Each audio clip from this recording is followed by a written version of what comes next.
you want to go ahead and start taking calls? I'm ready for calls, sure. Okay, so we've got one call at least waiting. I know there's others that are getting ready to queue up. The number's on the screen.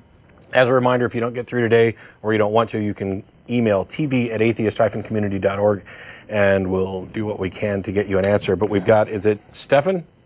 Yes, it is, yes. From New York, how are you? I'm doing pretty well. How are you doing? Not bad. Okay, well, as I pointed out, I'm a theist, and, you know, the argument has been presented that Christians have no proof for their position, and the atheist, he has evolution and the evidence to present it. And my question is, have we as human beings witnessed our own birth? And the question is that we really and truly accept that the person who is our mother, we accept it by faith, really and truly, because, you know, you really didn't see it unless, of course, it was videotaped. You know, it's not until later someone who's probably adopted is then told later that this person was not your birth mother. So I'm saying that generally, even with the Big Bang, no one realistically saw it, so it can be done from a standpoint of faith, because it is really something that you believe in without having to see. And it's the same thing for theists as well. Okay, there's about 6 things that are kind of wrong that I want to address, and I'll trade off, and I'm sure Jeff spotted all 6 of them as well. The first thing is that atheism and evolution are in no way tied together. My atheism is not dependent on an acceptance of evolution or anything else. It is entirely dependent on the theistic claims have not met their burden of proof. So that's number one. The other is that your example of having to take it on faith that your mother is your mother is not true. I mean, first of all, we can do DNA testing to verify that my mother is my mother. And that also applies to questions about Big Bang origins. The Big Bang cosmology is a scientific theory that made testable predictions. And then we went out and verified those predictions by observing the cosmic microwave background radiation, etc. This wasn't just a hunch that we're accepting on faith. It is the best explanation that is supported by evidence. Okay, furthermore, there's a scientist called Dr. Robert Gentry. I don't know if you've heard of him. How did we get to furthermore? Because if I can understand your point of view from saying that, because I did present in my question an opposite point of view, that that the person can know it if whatever it is, I guess, based on it being videotaped or, as you said, DNA testing. So I'm confused, though, because you presented some things, I responded to them, and then without acknowledging whether you agreed with my response or not, you just said furthermore and wanted to move on. Okay, I agree that, yes, with DNA testing, that, yes, the person can know that. Okay. But I agree from that point. I don't disagree. So that my not acknowledging maybe that I would have agreed with what you said. So that's fine. Okay. So that's what I said. Furthermore, I'm asking, have you heard of the scientist Dr. Robert Gentry? That name's not familiar. Okay, he's a theist scientist who, throughout the 70s and 80s, was able to look at the introduction of polonium halos and their ability to, or their responsibility for the existence of granite. And he was able to look at their half-life, which was about, I believe, 3.5 minutes. Oh. And it was extremely short. And in his publishings, it made scientists start to wonder if what he's saying is true, because for that to have such a short half-life is almost, as to say, instantaneous, which goes along with creation, and the Bible which says that when God spoke, things came into existence immediately. And, there has been very good evidence. He's gone through the different polonium halos, and many a times when he wrote to the journals, and if there's freedom of speech, no one has to tell him that he can't write this or write that, because he's presented it and they've told him to revise it. And the only reason was that they had problems with it because it seemed to be endorsing and actually proving creation to be true.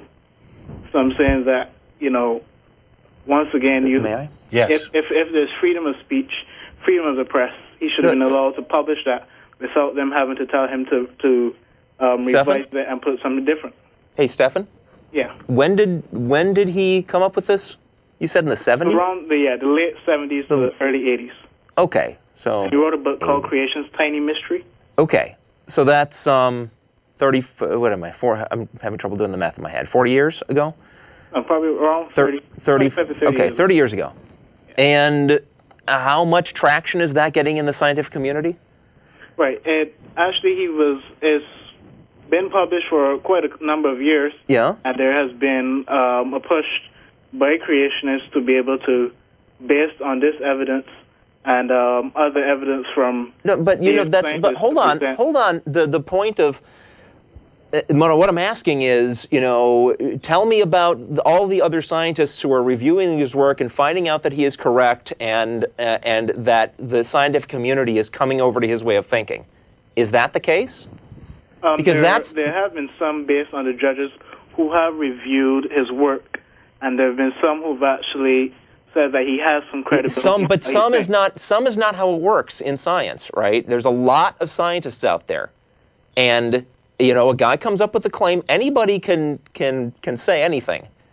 The question is, after 30 years, is this guy's claim making? Is it taking over the scientific worldview? Is it? It's not taken over because the majority of the world doesn't believe in scientific evidence for creation. So you're saying that there's this guy who has got a claim, he made it 30 years ago, and the only reason it hasn't been accepted by the rest of the scientific community is because they are prejudiced. Yes. Okay, well... If you actually go, for example, to talk origins, as I just did, because this was ringing a bell, not his name, but what you actually talked about, there's an extremely thorough debunking. It goes point by point to the fact that his model violates general relativity. His NRI model can reproduce observed features of the universe only by adjusting parameters in the model by hand. They list each of the actual flaws in these, and flaws for which evidently Gentry and his supporters don't have a response to. So I'm not an expert in this thing, and it doesn't really matter to me that some, as Jeff was pointing out, that some scientist has come up with a theory, for example, that some other scientists happen to agree with. I'm only going to accept something when the preponderance of evidence says so. When you claim that this is being refused because scientists have some conspiracy bias against something that would disconfirm creation, first of all, I don't believe that that's remotely true. But second of all, the reason that I don't think it's remotely true is that his theory does not confirm biblical creation or any other creation. It is just a different model of the universe. There is nothing that says, let's assume, for example, that his model was actually correct.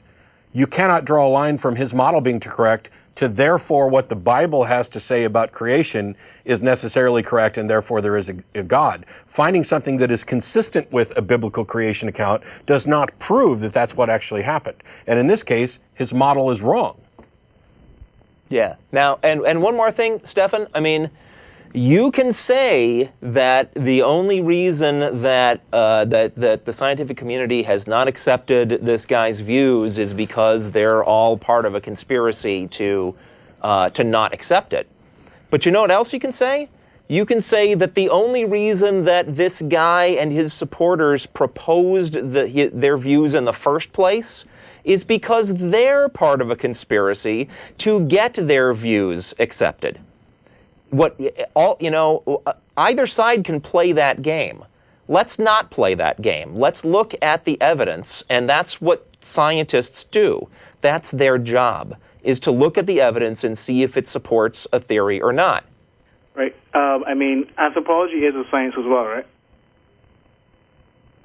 right? Sure, and? And many in anthropology have discovered things that have supported the Bible, in terms of... Are we off on yet another claim? We're still talking about what Okay, but Jensen? The point is you cannot make your case by saying I've got one lone scientist and a small group of believers who all say this one thing that isn't accepted by the scientific community. Therefore, that's evidence that my beliefs are true. That just doesn't wash. Okay, I will not jump around for you, but okay. The fact that, there are many, as I say, science, because, Gentry is just, one of the few that do support this claim. And, just as I was saying, as I asked you, if anthropology itself is a science, and in their digging, those physical anthropologists who go out there and dig up and discover things that do support it. Such as? You have anthropologists who dig, who make excavation digs. Okay, let's cut to the chase. Things that let's cut to the... I'm sorry. Stephan, may I? Yeah. Go ahead. So let's cut to the chase. What have they discovered? Have they discovered anything that's evidence that any supernatural events ever occurred?